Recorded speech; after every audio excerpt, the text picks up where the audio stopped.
দীর্ঘদিন সংস্কারের অভাবে বেহাল অবস্থায় পড়ে রয়েছে মেলাঘর থেকে তেলকাজলা যাওয়ার ঝুলন্ত স্টিল ফুটব্রিজ। সেতুর বিভিন্ন অংশে স্টিলের পাত নষ্ট হয়ে তৈরি হয়েছে বড় বড় গর্ত। ঝুঁকি নিয়েই প্রতিদিন এই সেতু দিয়ে যাতায়াত করছেন সাধারণ মানুষ। গোমতী নদীর দক্ষিণ পাড়ের 5টি পঞ্চায়েত এলাকার মানুষের যোগাযোগের অন্যতম গুরুত্বপূর্ণ মাধ্যম এই সেতুটি। কিন্তু বর্তমানে সেতুর বেশ কয়েকটি অংশ ক্ষতিগ্রস্ত হওয়ায় আতঙ্কের মধ্যে পারাপার করতে হচ্ছে পথচারীদের। সামান্য অসাবধানতায় বড় ধরনের দুর্ঘটনার আশঙ্কা রয়েছে বলে অভিযোগ স্থানীয়দের দাবি, সেতুটির বেহাল অবস্থার বিষয়টি প্রায় 1 মাস আগে সংবাদ মাধ্যমে তুলে ধরা হলেও এখনো পর্যন্ত সংস্কারের কার্যকর উদ্যোগ চোখে পড়েনি। দিনের পর দিন ক্ষতিগ্রস্ত অংশ আরো বিপজ্জনক হয়ে উঠছে বলেও অভিযোগ। জানা যায় 2013 সালে তৎকালীন মুখ্যমন্ত্রী মানিক সরকার এই ঝুলন্ত সেতুটির উদ্বোধন করেছিলেন।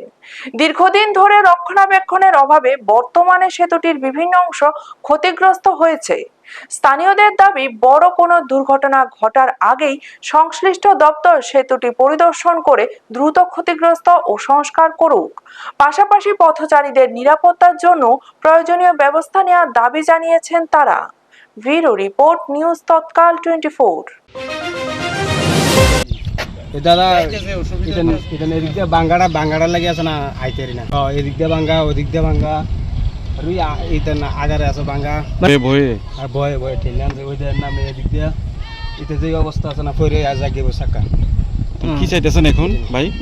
এখন ইমিডিয়েটলি তাড়াতাড়ি যাতে এটা নয় কাজটা এটা নয় এদিকে। মানে কিরকম লোক যাতায়াত করে এই রাস্তা দিয়ে, মানে এই ব্রিজটা দিয়ে? অনেক প্রচুর।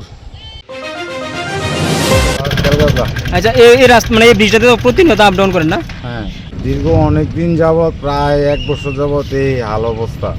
কোনো নেতা মন্ত্রী আয়া দেখা যা কোনো কিছু এটার সমাধান করে না। আমরা কি করুম? আমরা তো আর কোনো পার্টি করি না, কোনো পার্টির সাথে জড়িতও না। এই নেতারারে কইলো কি না কইলো কি, এই সে বর্তমান অবস্থার। দুর্ঘটনা হয়নি? হ্যাঁ, প্রায় সময় রাত্রেবেলা সন্ধ্যার পরে কেউ পা ঢুকিয়া যা, কেউ বাইক লইয়া ফিরা যা। যেমন কিছুদিন আগে আমার সাথে আমার এক বন্ধু সহ যাইতাম বেশি হাইটটা, ডাইরেক্ট পা ঢুকিয়া মোবাইল নিচে পড়ে গেছে। যাক খুঁজা বাইর করছি, মোবাইলের ডিসপ্লে গেছে। এইদিকে একটা অবস্থা হইলো। কি চাইবেন এখন আপনারা? আমরা চাই এটা অতি সত্তর তাড়াতাড়ি এটা এইভাবে হোক, মেনটেনেন্স করার জন্য, যাতে ভালোভাবে মানুষ চলাচল করতে পারে। আপনারা দেখছেন নিউজ তৎকাল 24।